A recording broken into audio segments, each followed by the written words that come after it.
What is up guys, Alex here and welcome back to another video. Today we are looking at the iPhone 7 and after 2 months of using it, we're gonna find out whether or not this phone is right for you. Let's get right into it.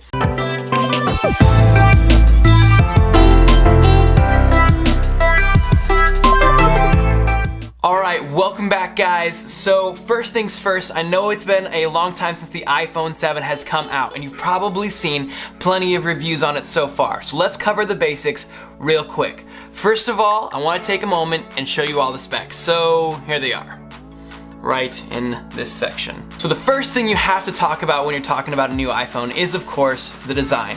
Now Apple has made just a couple of design changes, but for the most part this has remained fairly similar in design to the iPhone 6 and 6S, with one of the major key differences being the new color matte black and the other new color glossy or piano black. I personally love this matte black, and in my opinion, it's the most beautiful phone on the market today. Apple has been killing it at the phone design game for quite some time, and this aluminum unibody in this matte black is no exception. It is gorgeous from head to toe, and even though the camera bump is slightly larger than it used to be on the 6 and 6S, I will gladly take it to receive any of the massive upgrades that it brings with it. In addition to a larger camera bump, you'll also notice that the phone does get slightly brighter and has now dual speaker system. And now when I say dual speakers, what I really mean is that there is a bottom firing speaker and the earpiece also doubles as a speaker, but it really doubles more as a tweeter and kind of a secondary speaker. But the listening experience on this is much better, and the viewing experience in broad daylight on the screen is way better than it was before, even though it's still rocking in at that 720p screen. Now the other big thing that you're gonna notice when you're looking at the design is of course the removal of the headphone jack. Now this has been the center of the massive controversy surrounding this phone, and for most consumers I've found that they don't have Bluetooth headphones or they don't want to buy Bluetooth headphones. They want to use the ones that they have already, while most YouTubers I listen to and talk to who are tech heads, kind of like me, already probably own a really good pair of Bluetooth headphones. Now I know Apple's purpose in this was to push forward Bluetooth headphones, and so hopefully we can start seeing a lot of better quality audio coming from Bluetooth headphones and some more less expensive versions of Bluetooth headphones coming out in the future. The design on this thing has also been stepped up quite a bit in having now an IP67 water rating. Now this of course does not make the phone fully waterproof, but it does help protect against accidental spills and will keep your phone nice and safe if it ever gets a little bit wet. The second thing you have to talk about whenever you're talking about a new iPhone is of course the camera. Now the camera has been upgraded on both the 7 and 7 Plus model. The 7 has received optical image stabilization, better low light performance, and an f1.8 aperture lens, making for some creamy bokeh shots.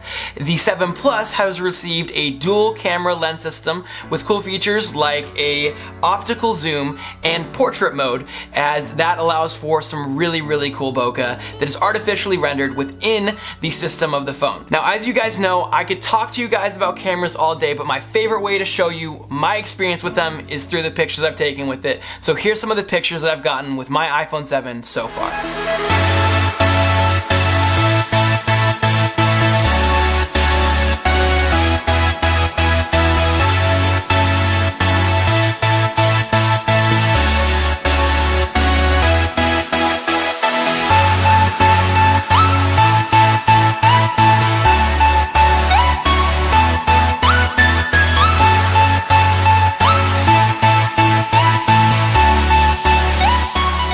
So as you can see, this camera from Apple is once again killing it, and while there are tons of other amazing smartphones out there who have really good cameras on them, if you're going with Apple, you are not going to be disappointed this year, especially if you're going with the 7 or 7 Plus, as both of them have amazing features, better low light performance, and that optical image stabilization on the 7 is just killer. Now the third thing you have to talk about whenever you're talking about a new smartphone is, in my opinion, battery life. Now battery life is going to be different for each person, as everybody's mileage will vary. This guy on average will give me 4.5 to 5 hours of screen on time every single day. It has easily taken me from 8 in the morning to midnight day after day after day, and I'm no longer reaching for my charger every single second I sit down near an outlet. Now, the fourth thing I want to talk about with this phone is the operating system and the user experience so far. Now, I know you guys out there are either probably Team Android or Team Apple, but if you're like me, you can appreciate them both for what they do well. And what Apple does well is creates a easy to use, fluid experience that is optimized to just run like butter. And Apple's iPhone 7 runs amazing on iOS 10. In the 2 months that I've used this phone, I've had virtually no major issues. I think I've reset it twice because something seemed kind of funky, but it really wasn't that big of a deal. I have had almost no crashes or instances where I've needed to close an app because there was some kind of issue with it. Apps and just overall ease of use just seems to be really fluid on this guy. I've even noticed that some of my Google apps appear to work better on my iPhone, which is astounding, over some of my previous Android phones like my Galaxy S6. But overall, the user experience on this has been amazing, and the optimization of hardware and software could never be better demonstrated than it is right here with this phone.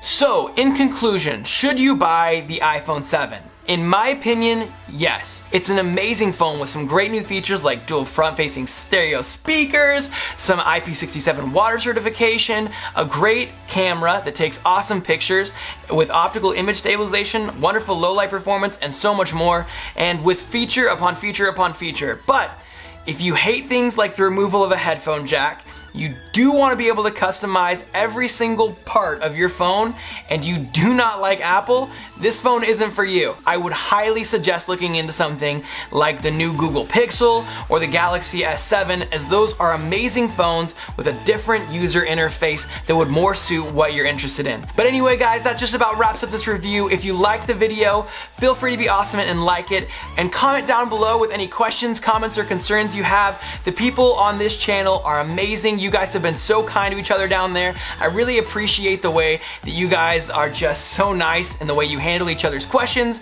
and even maybe their disagreements. And lastly, thank you all so much for helping us hit 1,000 subscribers. I have been just blown away by the support for this channel, and I want to keep putting out the best content I can. So here's to lots and lots more videos, and if you want to be a part of them, feel free to subscribe to the channel if you like it. Also, if you want to follow me on social media, you should follow me at ACDEBACA. That's my last name. Cidebaca is how you say it. So at ACDebaca on both Instagram and Twitter. I've gotten a lot more active on Twitter. I'd love to see you guys out there and communicate with you all. But anyway guys, thank you so much for watching, and I'll catch you in the next video. Peace.